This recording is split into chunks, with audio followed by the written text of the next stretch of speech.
There were a couple of other things that we needed to consider as part of our plan.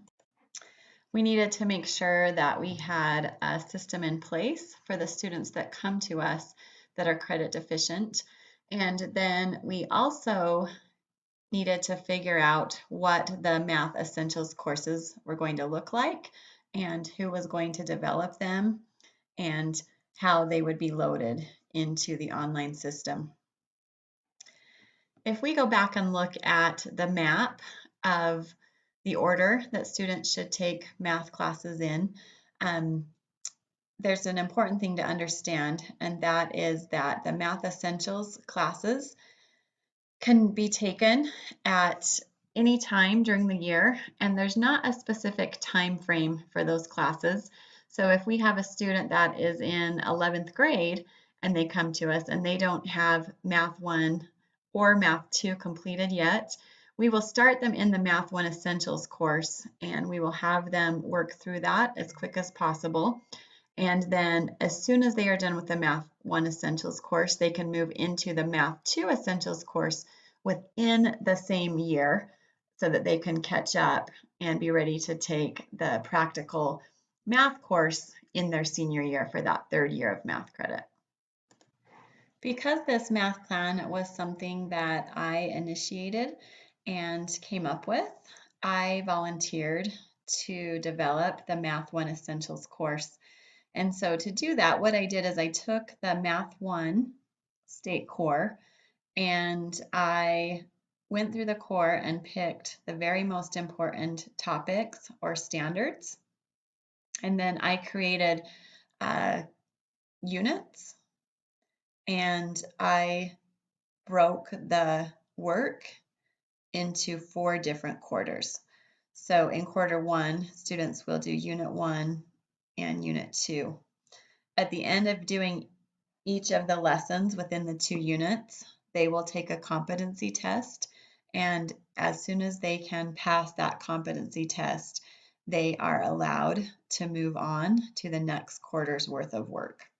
So you can see in quarter 2, the students will need to do unit 1 and unit 2, take a competency test, and then move on to unit 3. Because I have broken this down into quarters, if we have students that just need 1 or 2 quarters of Math 1, they can come into this class at any time in the year and they can get started with whatever quarter they need for credit recovery.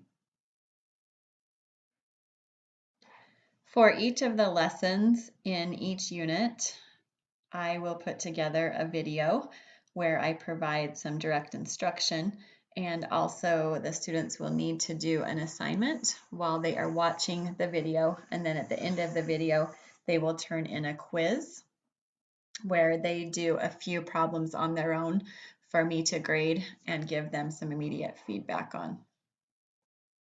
Besides just earning credit, I want to make sure that the students are gaining the knowledge that they need to be able to be successful in the next course. And the immediate feedback portion is critical to that.